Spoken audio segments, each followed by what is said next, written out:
You know, guys, it is extremely hard for me to take a video game company seriously when they do something predatory that will alienate and betray even the most dedicated of their consumers. For this game that just came out, I enjoy it at its base.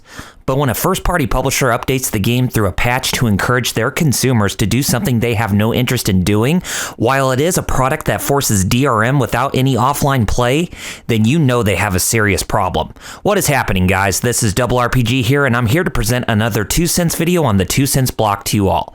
Before getting on with the topic of this video, I want to address your attention to what is on screen. This game is the latest spin-off in the Final Fantasy franchise called Stranger of Paradise: Final Fantasy Origin, and it is a prequel story to that of the original game that came out on the NES Famicom over 30 years ago. Instead of being just another turn-based role-playing game like the original Final Fantasy, Square Enix teams up with Team Ninja to create an action RPG that goes for more of the Souls-like craze that Hidetaka Miyazaki at From Software gave birth to after making and releasing Demon Souls on the PlayStation 3 and with the Dark Souls trilogy that came out afterwards. If you ask me, I really like this game from what I played by far. I am only about 5 hours in, but I can say that the experience is average, but in a fun and enjoyable mindset. Sure, it has its flaws and questionable choices in its execution like the overall narrative, but the game makes it where anyone can pick up and play a Souls-like experience without feeling like they are entering into a foray where cheap deaths and overpowered enemies are going to get the best of them. Why? The game offers difficulty options, which is a godsend on all levels. Praise be. I know that Souls-like games are hard to where they force you to try again and to take a different approach than what you did last time, but there will come times where that ends up being impossible no matter how many times you try. Look at games like Sekiro: Shadows Die Twice. While I like the game for the setting it goes for, it is excruciatingly hard at its base. Not every Souls-like game must have painstaking difficulty being the norm at the get-go, as that should be optional if you want to play the game a second or third time around. That way, you learned all the mechanics and intricacies from your first time, and then it will be easier for you to ascertain how you approach the game from a different difficulty setting on your next playthrough. Stranger of Paradise does that, as it gives you that option right away, and then you can change the difficulty at any time, even when you're on your first playthrough.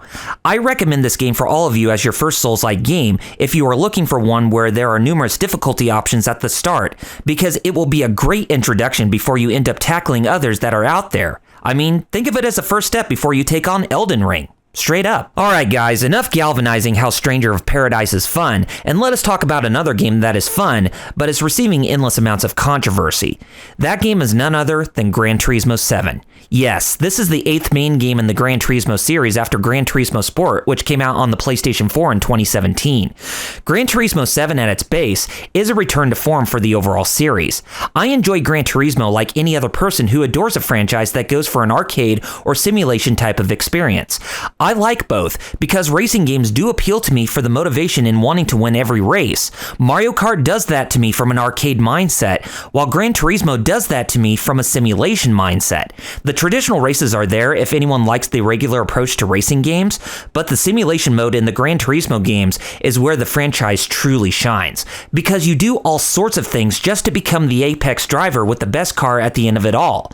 Gran Turismo 7 at its base does just that, as that is the thing about the franchise I really love.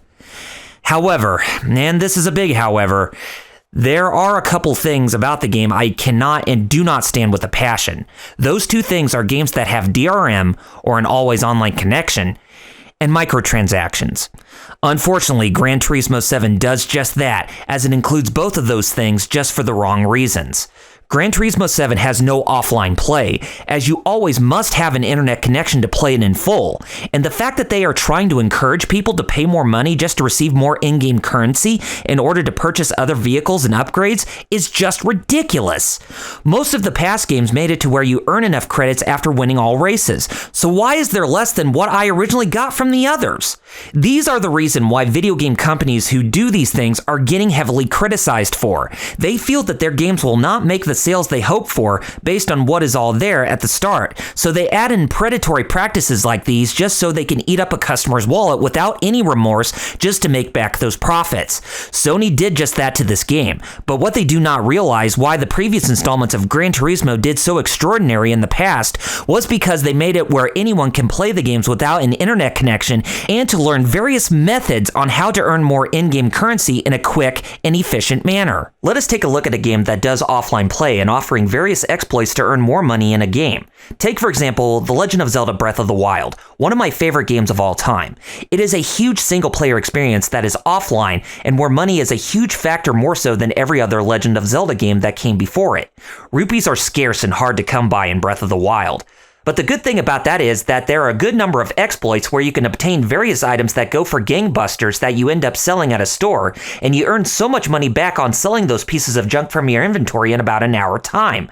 Doing those incentives may be tedious, but the payoff in the long run is worth it because you gain the funds you need to buy weapons and pieces of equipment that you could not do beforehand.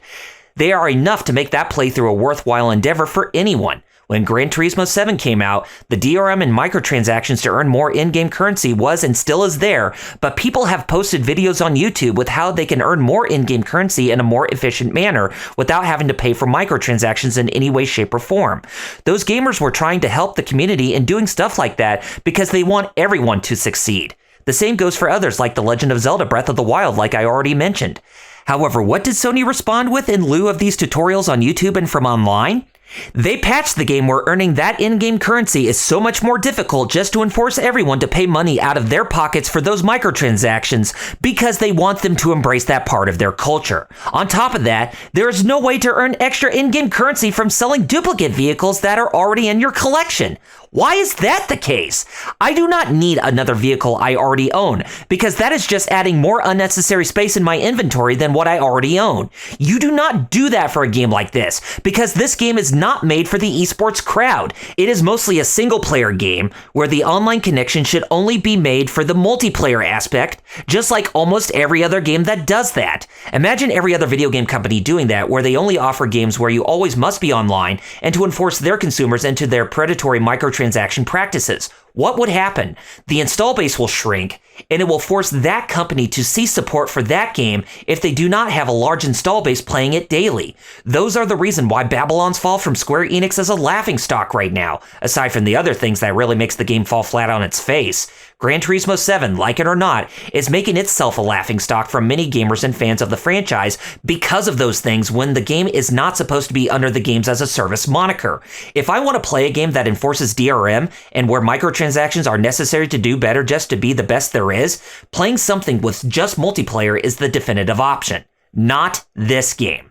Look, I still enjoy Gran Turismo 7 at its base, because it still is fun to play and it looks gorgeous with its photorealistic visuals. But if Sony continues to be anti-consumer with these practices on the game, then I will just go back and play Forza Horizon 5 on my PC.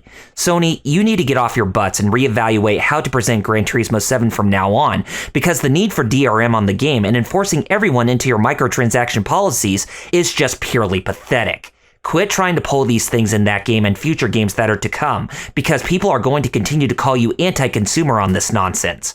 You wonder why the game is being review bombed by users on Metacritic right now?